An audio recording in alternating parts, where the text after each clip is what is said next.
What's up, friends? It's Haley, aka Bird, and you are tuning in to the Give 'em the Bird podcast. This podcast is all about challenging what it means to be healthy and fit. It's about celebrating sustainable behavior change and non-scale victories. And most importantly, it's about giving the bird to the diet industry and societal expectations of body size. Why? Well, because at the end of the day, you have an entire life to live that does not require your body look a certain way. Thanks for tuning in. Now let's give 'em the bird.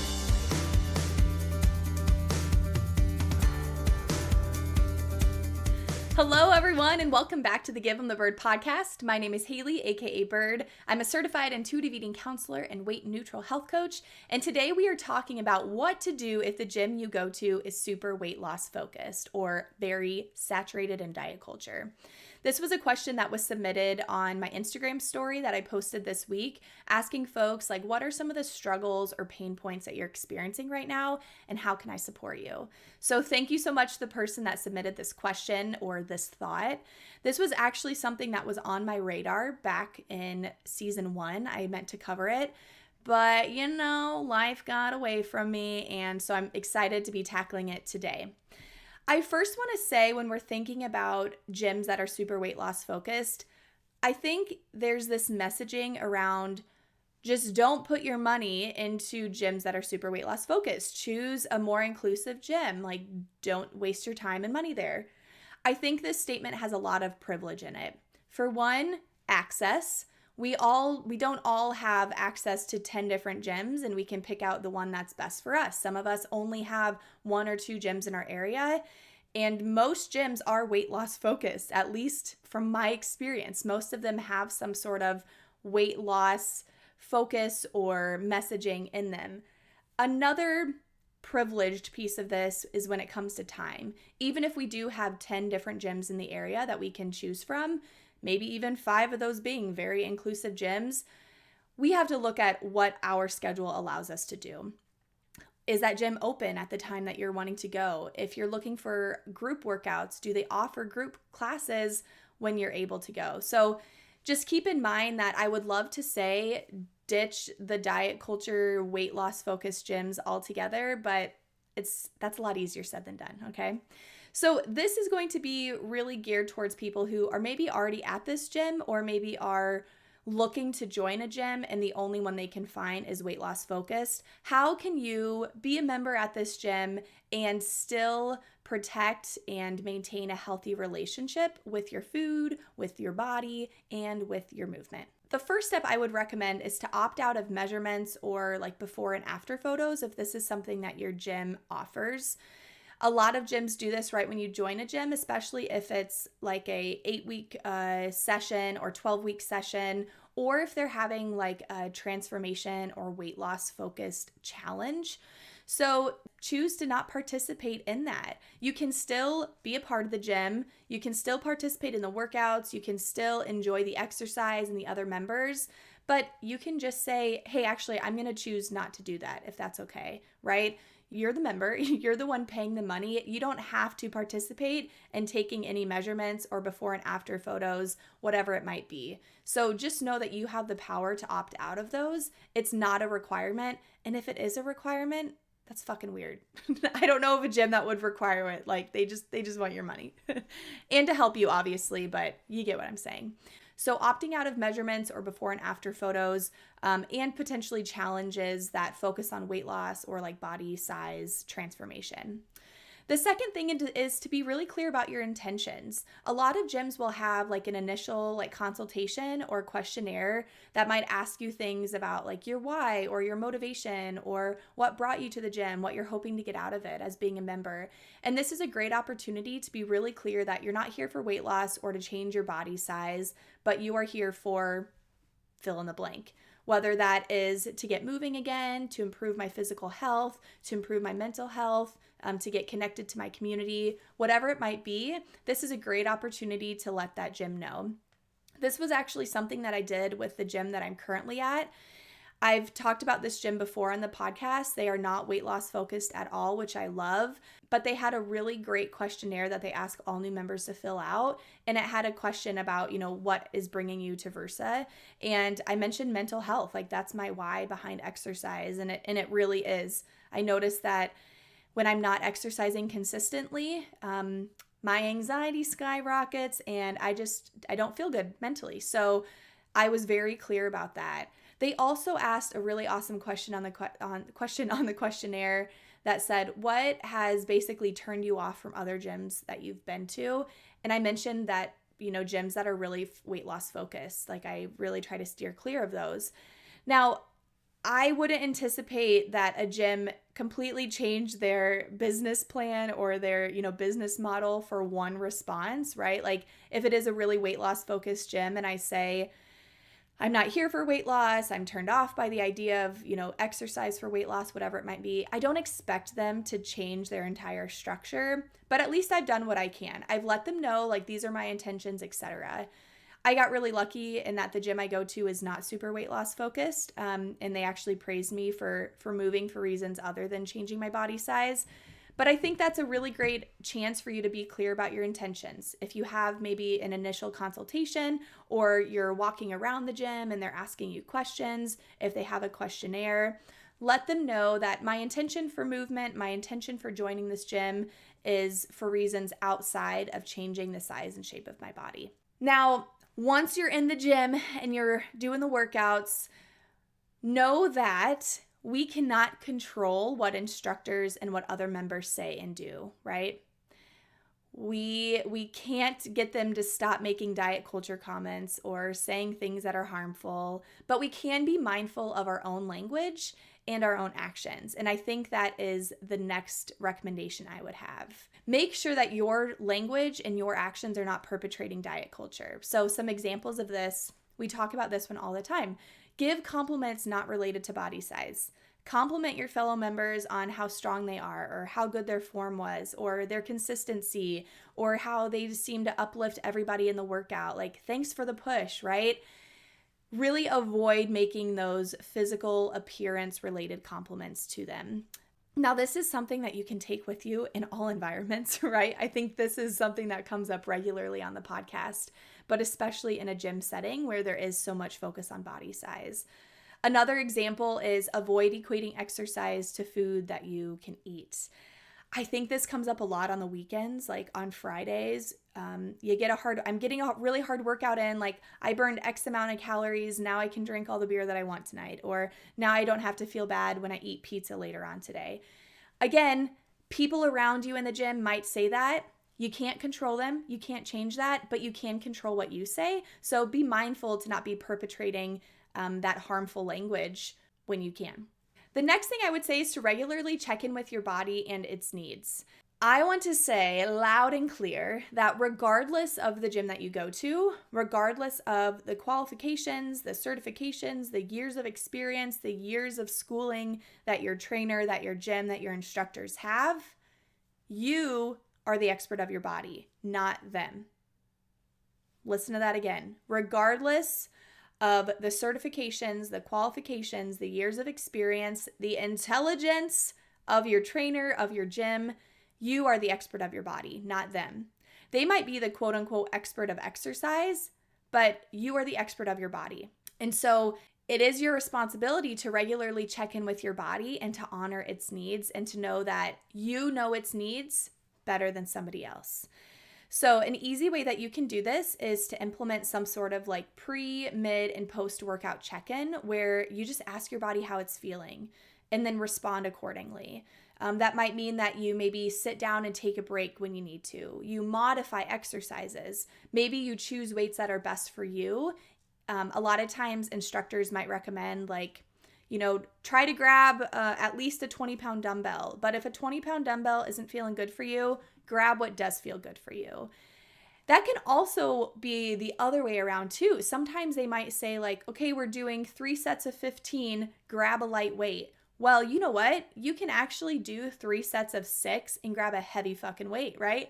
I know I do this a lot because 15 just feels like so many reps to me. Really, anything over 10 does. And if my body is like not enjoying the idea of grabbing light weights and doing a heck ton of reps, I'll modify it and do what my body feels like doing. You are the expert. And this is really important too, to know that you can do whatever the fuck you want regardless of what the other members are doing. Like, if everybody is running and you're sick of running, you can take a break. Like, you do have the power to do that, and you owe it to your body, right? We owe it to our body to give it what it's asking for in those moments. You can also implement this like pre, mid, post-workout check-in by doing like on a scale from 0 to 10, how am I feeling? 0 being terrible, never felt worse. 10 being awesome, never felt better. When you're walking into the gym, can you give yourself a number? Maybe halfway through the workout, can you do a check-in? And then post-workout too, can we do a check-in? The goal is to move you closer to a 10 or at least maintain where you're at. If you find that you're regularly sliding down the scale and getting closer to 0 post-workout, that's a good indicator that you might need to change something up. Maybe you weren't totally listening to your body throughout it. Maybe that type of workout just didn't jive with you, but it's all information, it's data that you can utilize to better connect and understand your body. So regularly checking in with your body and responding to its needs accordingly is super duper important. Another thing to be mindful of is ditching body checking. A lot of times these group fitness or like group training studios or really any gym, there's a lot of mirrors around. Try to avoid constantly checking your body in mirrors and judging its appearance. I think that judgment, again, talking about being mindful, having a non-judgmental approach is really important. Body checking, I think, can also show up as comparing your body to somebody else's, especially again, if it's like a group training studio where you're all doing the same thing. This is actually something that I am really working on right now. Again, even though the gym that I go to is not super weight loss focused and it's an amazing community, honestly, I find myself comparing my body to somebody else's, or even comparing like how much weight I'm lifting to somebody else, right? Even the most skilled non-dieters, they can easily fall back into this comparison trap. And if you think about it, like our culture and really like our primitive nature is based on sizing up our competition. So you're working against a lot of biology by being mindful and trying to avoid this body comparison and this body checking. And again, it might also show up as like performance checking. I say that with quotations because I'm pretty sure I just made this phrase up, but it totally makes sense to me. Again, this is where we compare our performance to somebody else's and automatically label ourselves or them as less than if we're not moving as fast or lifting as heavy. I think like challenging yourself based on someone else, like I think that's okay. I know that there are people in the gym that sometimes if I'm looking for a challenge, I might try to work out next to them because I know that they'll push me. But that comparison piece, it gets really, really challenging, like the performance comparison. It gets really, really challenging and can be harmful if I don't run as fast or if I don't lift as heavy, I am less than, right? Less fit, less capable, just less of a human, right? Or the opposite, if they're not lifting or running as much as I am, then they are less than. So again, it's okay to like use that healthy amount of competition, but making sure that it's not dehumanizing or being a harmful thing, right? Making anybody, whether it's yourself or somebody else, less than. So overall, trying to avoid that body checking, whether it's checking your body in the mirror or comparing it to somebody else's. The next recommendation I have is to honor your body over numbers. So this is really similar to like checking in with your body and giving it what it needs. But this specifically relates to numbers because numbers can lead to comparison and that feeling of like not being good enough, which can then suck us back into diet culture. So depending upon how numbers are incorporated into the gym that you go to, honor your body over the numbers. So for example, the gym that I go to, they use MyZone, which is like a heart rate monitoring system. And I actually won a free heart rate monitor there, which is amazing. I probably wouldn't have gotten one just because, I'm very frugal, but it's actually really cool to be able to like monitor how I'm feeling and just to see, to get data back. I think it's a cool thing to do, and it's not triggering for me at this time. But a good example is like at this gym, sometimes they'll say like, try to get to 85%, or for this minute, let's get into the yellow zone, whatever it might be. But some days I'm like, dude, I'm at 70% and this shit feels really hard. I trust my body. Like, and we should all trust our body in those situations, right? Because especially in this case, sometimes I might feel like I'm working at 90%, but my heart rate's only at 70% of its max, but maybe I didn't sleep very well the night before, or maybe my stress is just higher than normal. Like, using those numbers to our advantage and being able to look at them and let them inform our participation in what we do, not letting them be something that we have to go against, right? So honoring your body over the numbers. Another example of this could be maybe your trainer says you should be completing at least 4 rounds. But maybe you get to round 3 and you're like, fuck that shit, I'm done, right? Like, you don't want to do another round. Maybe you're bored of the movement. Maybe you're feeling really, really fatigued, whatever it is. Honor your body, right? So honoring your body over the numbers, whatever those numbers might be. It's also really important to know with this one that numbers can be really triggering. So if you need to remove the numbers, do that, right?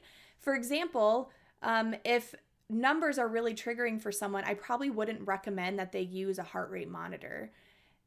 There's a lot of caveats that could go with that, but it could be triggering for someone. It can also be triggering for especially people in recovery from an eating disorder to even have like reps and sets related to their workout. I just met with someone yesterday who reps and sets, they're very triggering for them. And they're kind of in like this quote unquote fragile state because they're coming out of recovery. I say fragile, but they're actually really strong for that, and brave and courageous. But when it comes to their relationship with exercise, it's fragile because it could easily pull them back into their disordered habits. So reps and sets are triggering for them. So instead of creating a body weight strength program that has reps and sets related to it, we actually decided to pair it with music. And this person loves music. It's something that motivates them to move. And they can pick music that reminds them to like honor their body and honor their experience. And this was a like a method of exercise that I actually got from my sister Leslie, where you choose like 2 movements, and during the chorus, you do one of the movements, and throughout the other part of the song, I don't know what it's called, the bridge, the refrain, I don't know, you do the other movement. So for this person in particular, we paired like an upper body movement with a lower body movement, where it was like body weight squats and push-ups. So she'll be doing push-ups during the chorus, and during the rest of the song, she'll be doing body weight squats. She doesn't have to count. It's fun for her because she enjoys like that joyful style of movement, but also wants to get a little bit into strength training, and she has a background in dance. So I was like, girl, you can start grooving while you're doing your squats. Like maybe you end up just like sashaying back and forth. That's okay. But even like those type of numbers can be triggering for folks. So if you find that with your workout, if they say do 12 reps of this, and for some reason that 12 is triggering, do as many reps as you want and then go to something else. So keep that in mind. So those are really like the big things that you can do to honor your body, to trust your body. The last thing I want to mention that you can do if you feel comfortable is to provide feedback. You might consider submitting your suggestions to the gym to make the space more inclusive. Maybe you can submit anonymous feedback, or maybe there's like a trusted staff member that you know, or like a trainer who maybe you've had like weight neutral conversations with.